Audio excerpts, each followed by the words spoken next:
आज हम कुछ आयुर्वेदिक तरीकों पर बात कर रहे हैं जिनसे उम्र बढ़ने के असर को मतलब थोड़ा कम किया जा सके।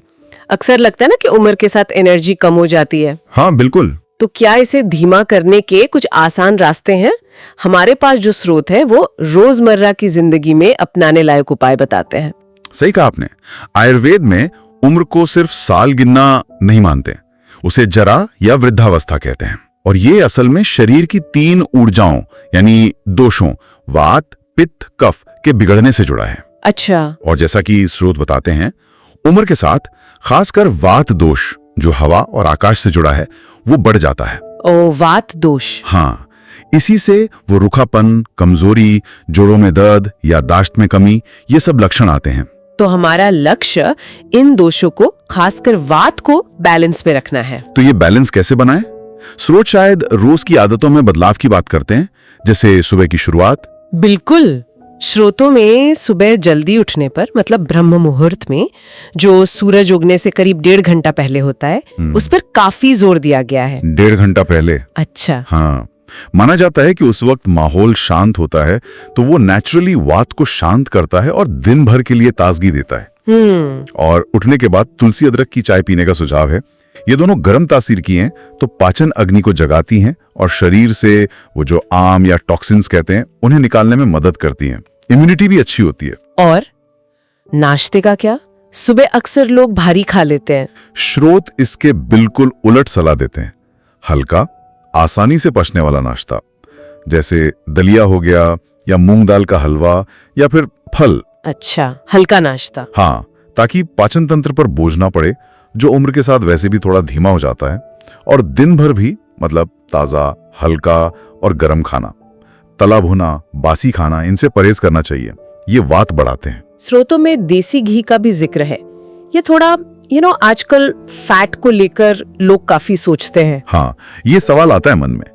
पर आयुर्वेद के नजरिए से देखें तो 1-2 चम्मच देसी घी वात के रूखेपन को बैलेंस करने के लिए जरूरी स्निग्धता मतलब चिकनाई देता है। स्निग्धता, ओके। इसे ओजस बढ़ाने वाला माना गया है, यानी जीवन शक्ति, दिमाग और नर्वस सिस्टम के लिए भी ये अच्छा है। इसी तरह रात में हल्दी वाला दूध, वो सूजन कम करने और इम्यूनिटी बढ़ाने के लिए हल्दी में कमाल के एंटी इन्फ्लेमेटरी गुण होते हैं। सही कहा। और याददाश्त के लिए? उसके लिए भिगोए हुए बादाम और मुनक्का खाने की सलाह है। आजकल स्ट्रेस भी तो उम्र जल्दी बढ़ाने का एक बड़ा कारण बन गया है। स्रोत इस बारे में क्या कहते हैं? स्रोत तनाव को वात बढ़ाने वाला एक मुख्य कारण मानते हैं और इसे कम करने के लिए सरल उपाय भी बताते हैं। जैसे कि? जैसे हफ्ते में 2-3 बार सिर की मालिश, गुनगुने तिल के तेल से। तिल का तेल वात के लिए सबसे अच्छा माना जाता है। मालिश से नसों को आराम मिलता है। और नहाने के लिए? साबुन की जगह शहद और बेसन जैसी नेचुरल चीजें इस्तेमाल करने को कहा गया है। त्वचा रूखी नहीं होती इससे। अच्छा, सांस लेने की टेक्निक्स और ध्यान का भी जिक्र है शायद? हाँ बिल्कुल। रोजाना बस 10 मिनट अनुलोम विलोम प्राणायाम, वो जो नाक की एक तरफ से सांस लेना दूसरी से छोड़ना होता है। हाँ, पता है। उससे दिमाग शांत होता है, वात कंट्रोल में रहता है। और साथ में 5-10 मिनट का ध्यान, स्ट्रेस कम करने के लिए ये बहुत असरदार है। ये छोटी छोटी आदतें नर्वस सिस्टम को रिलैक्स रखती हैं। आयुर्वेद में जड़ी बूटियों का भी बहुत महत्व है। क्या स्रोत कुछ खास जड़ी बूटियों के बारे में बताते हैं? हाँ, मुख्य रूप से अश्वगंधा का जिक्र है।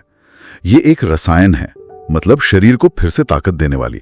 ये स्ट्रेस कम करती है और शरीर को मजबूत बनाती है। अश्वगंधा। और ब्राह्मी, ये याददाश्त और दिमाग के लिए बहुत अच्छी मानी जाती है। च्यवनप्राश का भी जिक्र है इम्यूनिटी के लिए, और शतावरी का भी, जो खासकर महिलाओं के लिए फायदेमंद है। और स्किन के लिए कुछ घरेलू नुस्खे? जी, जैसे नीम और मुल्तानी मिट्टी का फेस पैक, स्किन साफ रहती है, इन्फेक्शन से बचाव होता है। और शहद दही का पैक, वो नमी देता है, स्किन सॉफ्ट रहती है तो झुर्रियां भी कम दिख सकती हैं। ये बाहरी देखभाल भी वात के रूखेपन को कम करती है। पानी पीना, नींद पूरी करना और पॉजिटिव सोचना, ये बातें भी जरूरी बताई गई हैं। हाँ, ये बहुत जरूरी है। दिन भर में काफी पानी पीना, मतलब 8-10 ग्लास, शरीर को हाइड्रेट रखता है, टॉक्सिन्स निकालता है। और अच्छी नींद तो वात संतुलन के लिए बेहद जरूरी है। नींद के लिए कोई खास टिप? रात में दूध के साथ अश्वगंधा पाउडर लेना, या फिर सोने से पहले स्क्रीन टाइम कम करना। और हाँ, आखिर में पॉजिटिव सोच, लोगों से मिलना जुलना, खुश रहना, ये सब मानसिक और भावनात्मक सेहत के लिए जरूरी हैं, जिसका सीधा असर शारीरिक सेहत पर पड़ता है।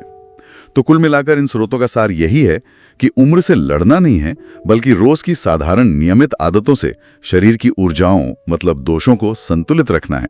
चाहे वो खाना पीना हो, दिनचर्या हो, स्ट्रेस मैनेजमेंट हो या सोचने का नजरिया। और ये छोटे छोटे बदलाव सिर्फ बुढ़ापे को टालने के लिए नहीं है, बल्कि किसी भी उम्र में जिंदगी को ज्यादा एनर्जेटिक और खुशहाल बनाने में मदद कर सकते हैं। जैसा एक स्रोत में कहा भी गया है, सेहत ही सबसे बड़ी दौलत है। बिल्कुल।